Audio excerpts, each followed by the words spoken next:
Your daily dose of sports and fun. This is the Morning Drive Podcast from Double T 97.3, presented by Cantex Roofing and Construction.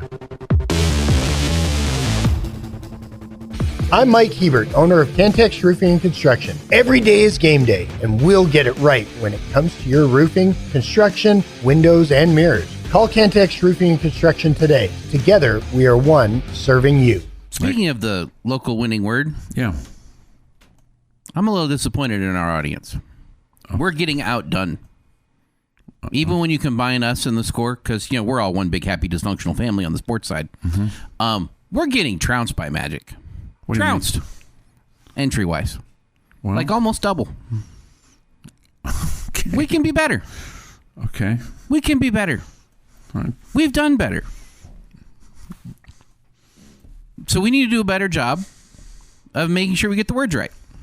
And we need to do a better job of getting those words entered. Okay. Thank you, Coach McGuire. I'm just saying we can do better. We're being beaten by Magic. Are their listeners better than ours? No. Our listeners are the best. They can show out better. 6:33 this morning here on the Morning Drive. All right, Jamie, what do you make of this? And here's the question, and we'll get into the discussion. What do you guys know about the coach-to-player helmet communication being compromised during the Baylor and TCU games? Okay, I don't know anything specific about it being compromised. It sure sounds like it wasn't just Texas Tech's being compromised. It's the entire Big 12 communication system being compromised. There's an article in the AJ this morning about that. Kirby Hocutt on a conference call with other Big 12 athletic directors asking about the helmet communication technology that's being used by, Texas Tech and the others. He told ESPN.com on Wednesday that he raised the issue after, quote, learning the Red Raiders helmet communications were unencrypted and accessible to anyone with a scanner and knowledge of how to locate the frequencies.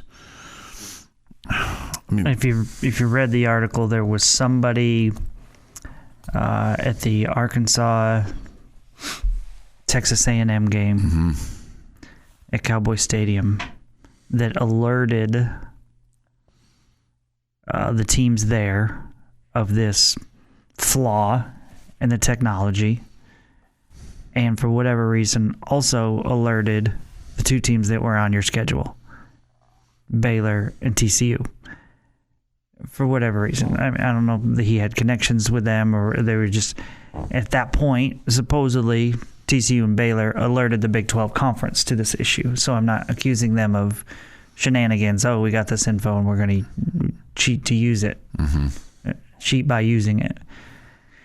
At that point, that information was supposedly shared with the Big 12 that shared it with all of their teams. It was never brought up then publicly. Why is it being brought up publicly now? I don't know. I mean, clearly somebody alerted somebody, and somebody asked Kirby a question, and then others as well. So I think part of this is I'm sure there's rumor, speculation, message board fodder that says that teams were listening to our helmet communications and knew what we were going to do, and that's why we lost the ball game, which is not why you lost the Baylor game, and it's not why you lost the TCU game.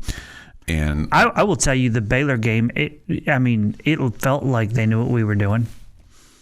The Baylor game, it felt that way. I didn't feel that way this past weekend. Yeah. I mean, you were blowing them out for much of that game. Doesn't that, if that's the case, I mean, then that just, too many times, even at the high school level, you've seen coaches say, hey, I don't have communication to the press box with my assistant coaches, and then the other team, in sportsmanship manner, they take off their headsets until the communications are resolved.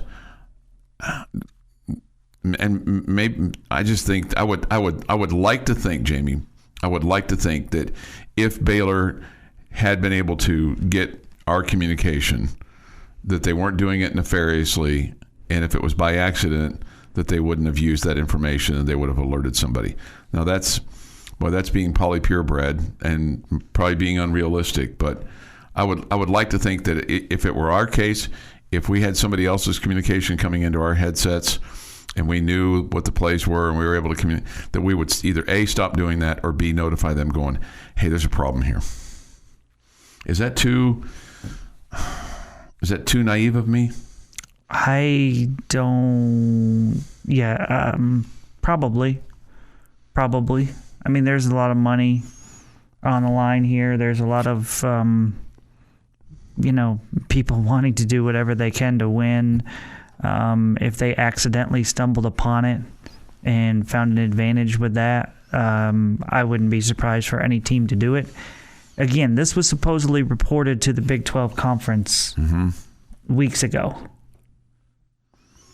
Okay, so let me just say this. On the exterior, it feels like the wrong time for this to get brought up. Because it feels like if you want to be in that camp, you're like, you're just making excuses. Yeah. Right? So it feels like the wrong time. I don't know how this information came out. It's not like Tech put out a press release for this. No, it's not. But clearly questions were asked. I guess it's like if it's just a coincidence that this came out now, it's you kind of like to know why it happened, why it came out now, why now.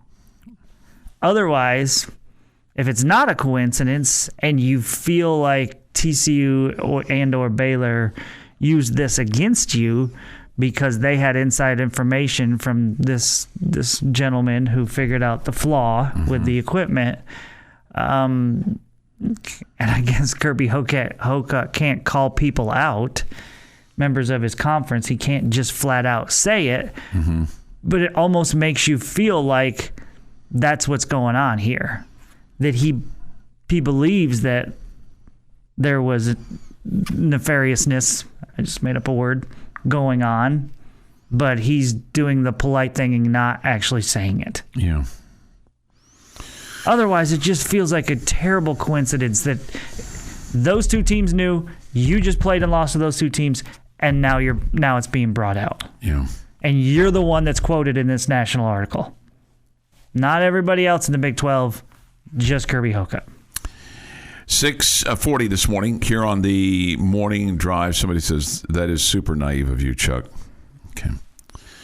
We'll have This Day in Sports History next. Your daily dose of sports and fun. This is the Morning Drive Podcast from Double T 97.3, presented by Cantex Roofing and Construction.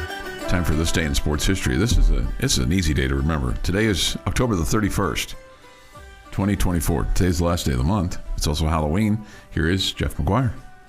Going to start in 1943. Washington Redskins Sammy Baugh passes for 6 touchdowns in a win versus Brooklyn, winning 48-10. 1950. The Big Cat Earl Lloyd. I know this name. Another big cat? Huh? Yeah, it's a popular nickname. It's a popular. Lots of big. Yeah, there's lots a lot of big cats out there. Yeah. That was kind of my point. Becomes the first African American to play a game in the NBA. Scored 6 points in his debut for the Washington Capitals. Why did you? I don't know. I don't know why I struggled there. Looking at it, it's right there. It's Been saying it in my head all day today. Yeah. And I don't know why. It's just been, hey, we got to mention that today. 1972. Cleveland Indians pitcher Gaylord Perry wins the AL Cy Young Award. 1988. First Monday night football game played in Indianapolis. Colts beat Denver 55-23. 1993. Robert Hall completes 15 of 28 passes. Lloyd Hill grabbed 5 passes for 67 yards and a touchdown. Bam Morris ran for 158 yards and 2 scores. So we got the complete trifecta there. Yeah. As the Red Raiders win in Austin 31-22. That was a fun team. And in 2014, this is in the conversation of best classes ever. Greg Maddux, Tom Glavine, Frank Thomas, Bobby Cox, Tony La Russa, and Joe Torre are inducted into the Baseball Hall of Fame in Cooperstown, New York. That's a really good class. They're inducted? Inducted. In 2014, on October the 31st. I wonder why they did it so late in the year. Don't know. Happy National Caramel Apple Day. Caramel Apple Day. Same thing. Okay. So, the apple dipped in with all the nuts in it. Caramel apples, yeah. Always too much work. Especially when you put the knives in them. The knives? Yes, the absolutely. Blades, the Don't razor eat them blades. if there's knives. The razor blades, especially when you put the razor blades in it. Did you have that fear put into you growing up when you go trick or treat? Don't take any caramel apples from anybody. They could have razor blades in them. Yeah, I think I remember hearing that rumor as a kid. Yeah, I mean, right. it never actually came to fruition that I know of, but you wouldn't notice somebody put a big slice in the apple. Yeah. I feel like you would. Yeah. I don't know, but maybe I guess if you put the caramel over the top of it, it would be hard to. That it would fill in the gap, and you would be able to see that little slice there. Yeah, I guess so. Yeah, I never actually saw or heard of anybody actually biting into one. Me neither, but that was, nobody has. Nobody has. And then we have not gotten the obligatory press release from the hospital saying, "Well, X-ray your candy." That was we haven't gotten that in forever. For a long time. Yeah, that was also very popular. Take your candy down to the hospital and they'll X-ray it for you. Make sure there weren't any needles. Yeah. Happy birthday to actor Rob Schneider is 61. Rob Van Winkle is 57. Nick Saban, 73. Mike Napoli, 43. Fred McGriff, 61. Dan Rather, 93. And Jane Pauley is 74. Dan Rather reporting. Interesting that's the one that he caught, as opposed to Rob Van Winkle. You know who he is. Yeah. Who? Yeah. Rob Van Winkle? Uh-huh. He's a comedian. He's an actor. Well, I've laughed at his stuff before. Sure. That's Vanilla Ice's real name. Okay, then I wouldn't have gotten that then. And I didn't know. Okay. And on this day, 1926, Harry Houdini, the most celebrated magician and escape artist of the 20th century, dies in a Detroit hospital. 12 days before, he had been talking with a group of students after a lecture at Montreal when he commented on the strength of his stomach muscles and the ability to withstand hard blows. Suddenly, one of the students punched Houdini twice in the stomach. The magician hadn't had time to prepare, and the blows ruptured his appendix. He fell ill on the train to Detroit, and after performing one last time, he was hospitalized. Doctors operated on him, but to no avail. The burst appendix poisoned his system, and he died on October 31st, 1926. You got to pay attention to that appendix. And this day in sports history. All right. All right, that little indicator means it's time for me to give you a lucky local winning word, so you can go to doublet973.com and enter it in and be potentially a winner today of $250 from Double T 97.3 and the Home Zone. They're making your house a home every single day, but Sunday at 50th in Indiana, we'll give away $2,500 on December the 5th at 2 Docks. All you have to do to get signed up is go to doublet973.com and enter this word in. You could use this from a soccer standpoint, that in net, she was really good, or in net, they failed to stop the ball. Or you could say, Bailey Maupin put that ball cleanly through the net. Or Frederico, when he went up to dunk it, it went straight down through the net. Net, N-E-T, net. Okay, is your lucky local winning word here at 6:45 this morning. Chuck was thinking about Rob Riggle. Yeah, probably so, but I was trying to think about Rob Van Winkle. I'm pretty sure I tried to do a quick search on this with regard to your Hall of Famers. They were elected on this date. They were inducted the following summer. January 8th, 2014, ESPN reporting Greg Maddux, Tom Glavine, Frank Thomas elected to Baseball Hall of Fame. on Wednesday. So I'm guessing it was the 7th of January they were elected. ESPN article. Inducted. Elected January 8th. Okay. I am looking at the ESPN article. And inducted on this date. I don't know why they weren't inducted on this date. That just seems really, really strange. I'm not arguing. One of them had a dance recital to go to. Oh, okay. Yeah. Okay. So I had to back it up a little bit. Okay. All right. So your take on this communication stuff. Man, it just seems it seems it's very strange, isn't it? It's very strange. Yes, it feels to me like, okay, with no knowledge, just the timing, the words that are said, that Kirby Hoka and Texas Tech are politely suggesting that this was a factor against them. And they're trying to make sure it doesn't happen moving forward. And so they're just making sure this doesn't happen again, but they're also not trying to take shots at a conference foe. They're politely suggesting, hey, we think this possibly was used against us. We want to make sure that's not happening anymore. Here's a quote from the A.J. Dunn Williams article from Senior Associate Athletics Director Robert Giovanetti.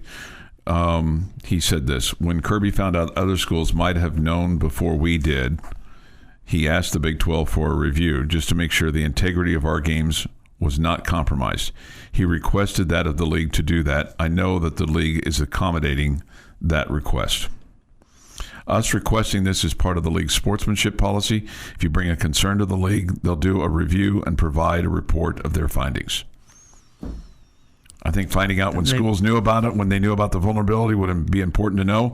We're not making any charges. Again, Kirby has stressed he just wants to make sure the integrity of the games was not compromised. I think that's fair. I think they're politely suggesting we think it happened. Yeah. I think they're trying to do it as diplomatically as possible. Yeah. And that would not be a surprise. That would not be a surprise. Boy, that'll be an interesting case. What if the Big 12 comes out and says, "Hey, Baylor was doing this"? Then what happens? They're not going to. Yeah, they're not going to. Yeah. The Morning Drive podcast from Double T 97.3 is presented by Cantex Roofing and Construction. Back-to-back days with a Munsters reference. Today, the music. Yesterday, Herman trying out for the Los Angeles Dodgers back in the day. I remember that. Mm-hmm. So he's a world champion today. He's a world champion today. Mm-hmm. Yes. Fred Gwynn. Whoa. Just like Josh Bard. Just like Josh Bard, yeah. Mm-hmm. And still has one of the most famous line in all of movie history. Josh Bard? No. Oh. Well, the guy from the Munsters. Did you say Utes? Oh, that guy. What's a Ute? Yeah. What movie is that from?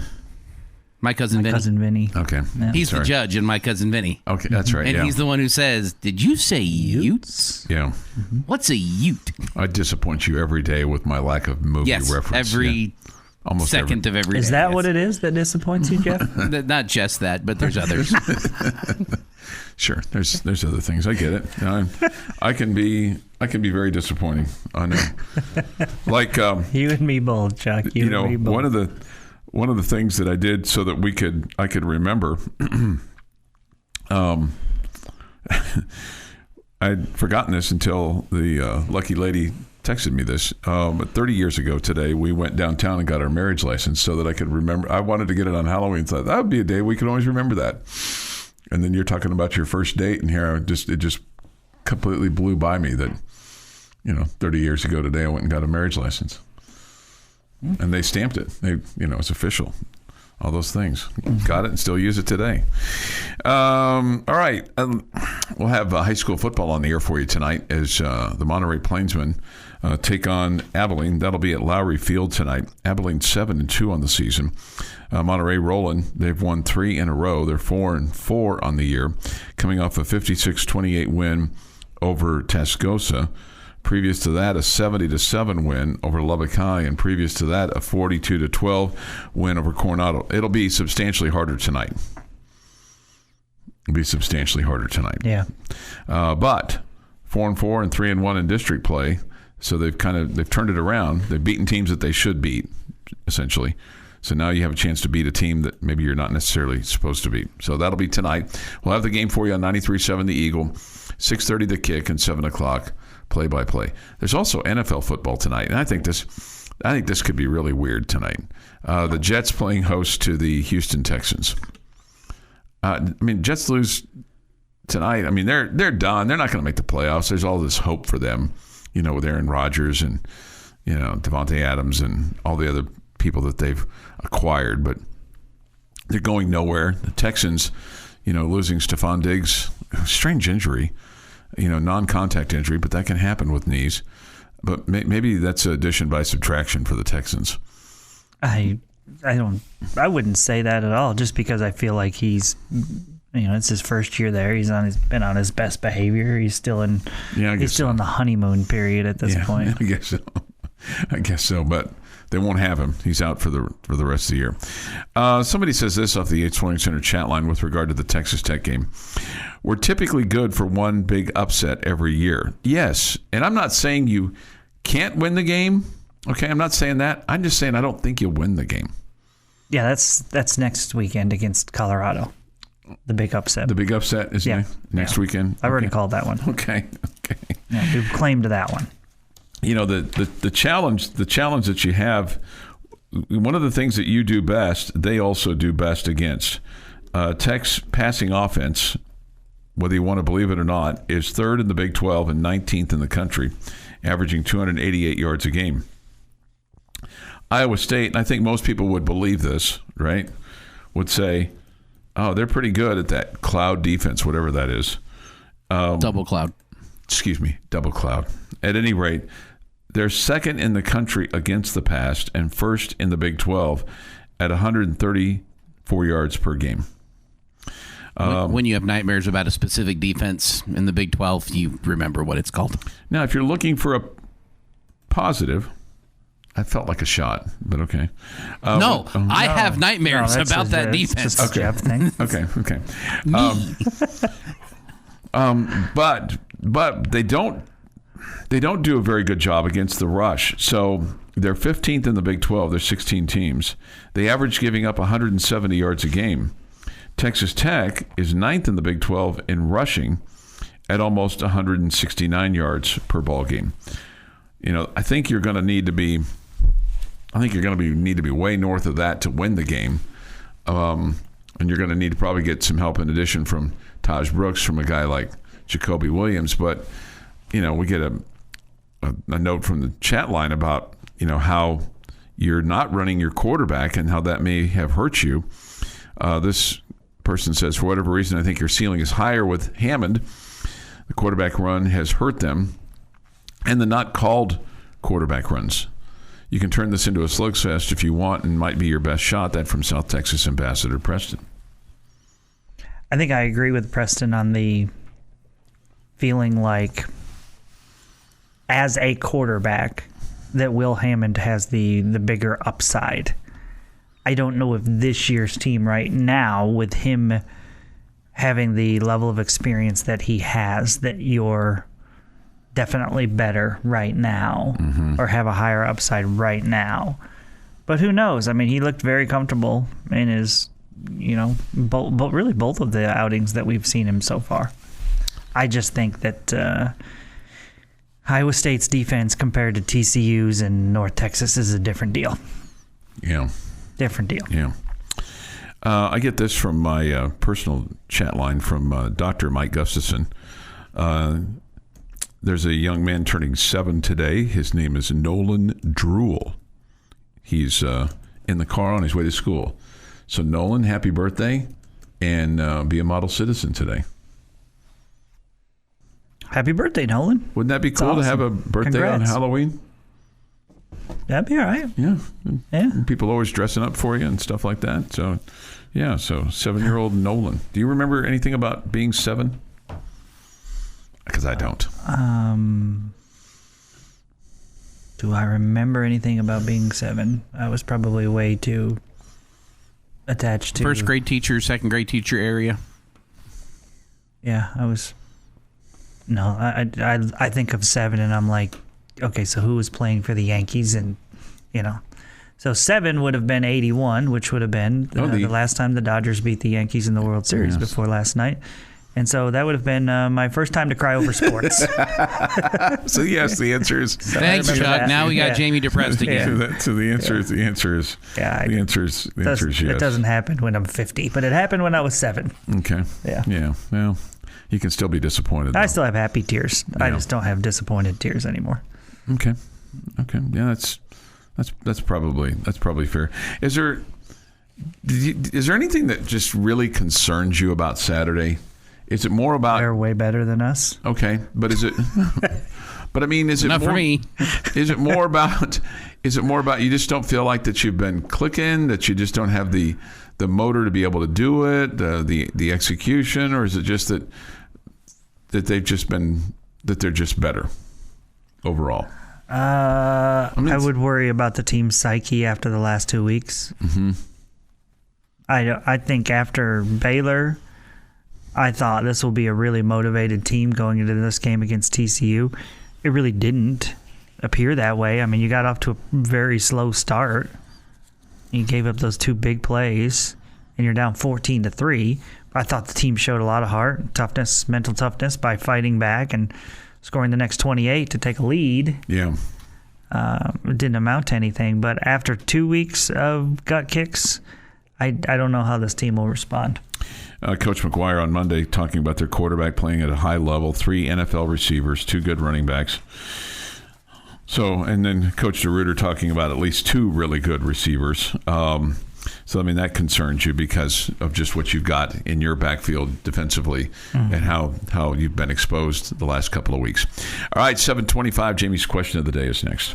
The Morning Drive podcast from Double T 97.3 is presented by Cantex Roofing and Construction. Jamie's question of the day on Double T 97.3 is brought to you by Connecticut of West Texas. So, funny story. Okay. I was a kid. You know what year that song came out? 1987. I'm just guessing. I just remember being a kid and making the comment to my dad, I'm going to be embarrassed if it's like past 85. And I think it is. I remember making the comment to my dad, like, man, that's crazy. That guy who's singing in that song, he sounds a lot like Michael Jackson. It's amazing how much their voice sounds similar. 83. Okay, all right. So I was only 9. Okay, so that's not too bad. And I think my dad's comment was something to the effect of, hey, genius. It is Michael. Hey, genius. He may have said something else, like DA or something like that, knowing my dad. How did your mom respond when or did he make those comments when she was not with her ears on? She was probably not near shot at the time. Yeah. I don't remember. But Because she would have said, It is a very strange video. yeah. Like, I just remember thinking, man, that guy sounds like Michael. a genius. I love that. I just remember my dad popping off. I love that. That's awesome. But I do really like that song. Okay, so my question for you today, and this is, we are full on, I don't want to be criticizing the Red Raider football team, so I'm coming up with something different today. Okay. Okay. Okay. All right. Criticizing or expressing frustrations or whatever. Okay, there's a little bit of column A and a little bit of column B on that. Okay. So I'm flipping, but we're still talking Big 12 football here. Mm-hmm. And the state of Utah has 2 Big 12 teams. Okay, yeah. Utah and Utah State, right? When was Utah State in the Big 12? Oh, 2 Big 12 football teams. I'm sorry, I didn't hear you say that part. And Jeff said yes. He gave you you're correct, sounder. trying to make Chuck feel better. Utah and BYU. Utah and BYU, right. Are both in the state of Utah. Last I checked. And in the Big 12. And in the Big 12. And in the Big 12. Oh, man, yeah. this has already started off awesome. It does. Okay. Which one is a bigger surprise?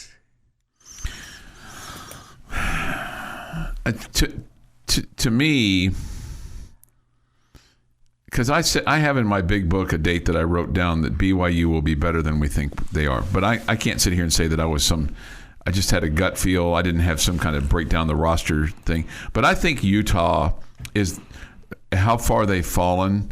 And some might just say, well, their quarterback got hurt. Well, a lot of teams have a quarterback hurt and still perform well. But because I think BYU has had a football tradition over the years that, and the fan base that's passionate, et cetera, et cetera, et cetera, hard place to play, all those things. Well, I just think the publicity and the bravado that was coming out of the Utah fans, we're going to teach the Big 12 how to play football and all that kind of stuff. And everybody kind of had penciled them in as going into the Big 12 championship game. I think it's Utah for how badly they've performed. Okay. It's so close. Because, well, I thought BYU was going to be better than what everybody thought they were going to be. But I didn't think they'd be this good. And unlike Chuck just dismissing their quarterback, they have been to different teams with their quarterback and without. And it is all night and day difference one player can make. And we've seen that here. Mm-hmm. It's also surprised that it was this drastic of just one player being gone. You know, it's kind of take Michael Jordan off the Bulls, and they were still awesome. I mean, they were still the top seed in the East. When you took LeBron off the Cavaliers, they didn't make the playoffs the next year. It was basically the same roster. That's kind of how I feel about Utah right now. So that is a dramatic shift. So I'm going to go Utah on this because of that they didn't have a quality backup being the tiebreaker. Okay, the only reason I'm going to say it's not Utah is because they're still 4-4. They still could get to a bowl game. Mm-hmm. Question whether they're going to do it or not, but they still could get to a bowl game. And so I think I have to go with BYU. I mean, this team was, picked as one of the final three in the Big 12. Yeah, I mean that's. And they are. They're rolling. They're 8-0, man. Yeah, I know. Yeah, 8-0. We're talking about them being in the playoff, even if they don't win the Big 12 championship game. Mm-hmm. And you're making a lot of sense. This was a team that we expected to finish 14th or 15th in the Big 12. Mm-hmm. They are 8-0. I am just shocked by that. I mean, it took a while for me to hop on board, and feel like they were the best team in the conference, but man, I think there's a huge gap when it comes to BYU, Iowa State, Kansas State, Colorado, and then there's a huge gap between the rest of them. I think BYU's at the top of it. They look to me like the most complete team in this conference, and I mean, coming into the season, I mean, we all had them pegged as a 3 or 4 win team. And they're 8-0. Okay, so in the preseason football media poll, Utah was picked first with 20 first-place votes, 906 points, and BYU was picked 13th with no first-place votes. Yeah. Mm-hmm. Yeah. So somebody says this BYU feels like TCU did in 2022. Yeah, where everything just breaks for them. Yeah, but for TCU, literally everything broke. Like everybody's quarterback broke. Yes. Yeah, they had literally the sea parted for them. Mm-hmm. Everywhere they went. Oh, here, let's part it here. Let's part it here. Let's part it here. I don't have that same feel for BYU. They've just been really, really good, like you said. So I think you make a really good case for it being BYU. Obviously, it could go either way because Utah being where they are at is crazy, even after they lost their quarterback. Yeah. This is the Morning Drive Podcast from Double T 97.3, presented by Cantex Roofing and Construction. So many thoughts going through my mind right now. Why didn't you have that recut to say, "This is the Morning Drive"? They're creepy and they're kooky. Thoughts has definitely crossed my mind. Every once in a while, they get a fact straight. I don't know if the word creepy. They're usually not, right? This is the Morning Drive. It's entertaining. Sometimes entertaining. Sometimes. But almost never, right? I was thinking that this would be a song that will never be played at United Supermarkets Arena again. That's what I was thinking. That's what was going through my mind when I heard that. Was it played there? Oh, yeah. With Coach Adams? Why do I not remember that? Yeah, just at least the start of it was played. All right, I'm gonna bet that Jeff has heard of this before. I will admit I had no knowledge of this, and I'm gonna guess that Jamie has never heard of this either. Okay. Do you know what's going to happen tonight in Des Moines, Iowa, for the first time since 1938? I do not know. I've never heard of this. Okay. Nailed it, Chuck. Going door to door for candy on All Hallows Eve, which is Halloween, has been commonplace throughout the country, but not in Des Moines, where 7 decades ago, in hopes of tamping down on hooliganism, they have basically banned Halloween. Instead, Des Moines children don their costumes on Beggar's Night, typically the day before Halloween. And besides screaming trick or treat, children are expected to tell a joke before receiving a treat. This year, Beggar's Night was set for last night, but because of heavy rain and thunderstorms, officials delayed trick-or-treating until Thursday, which is today, which to the rest of the country is normal Halloween. According to the assistant city manager, Jen Schulte, to my knowledge, it has been never moved or canceled since it was established after Halloween in 1938. However, the safety of our residents, family, and children is always our top priority, and this led to the change in this year's scheduled Beggar's Night. Beggar's Night also has limited hours, typically running from 6 to 8 p.m. Many of Des Moines' suburbs also adopted the Beggar's Night tradition and chose to shift the celebration to Halloween this year. I did not know that. Did you know? Had you ever heard that, Jeff, about Not Des Moines? even once. Not even once. How bizarre is that? And Des Moines is not very far from Ames, so I don't know if Ames, Iowa, subscribed to this. It's not a suburb. It's about 40 minutes or so by, car or bus or whatever from Des Moines. But yeah, how weird is that? It's a little surprising. What's the latest that you'll keep a porch light on tonight for Halloween? Probably 9 o'clock, maybe. 9 o'clock, okay. Something-ish. Yeah, how late do you expect? Do you expect a bunch of trick-or-treaters tonight? Nope. Do you know what the missus bought, or did you buy the Halloween candy this year? I don't know what she bought, no. Okay. Mm-hmm. I've been eating candy that's in a bowl. It's probably for the children?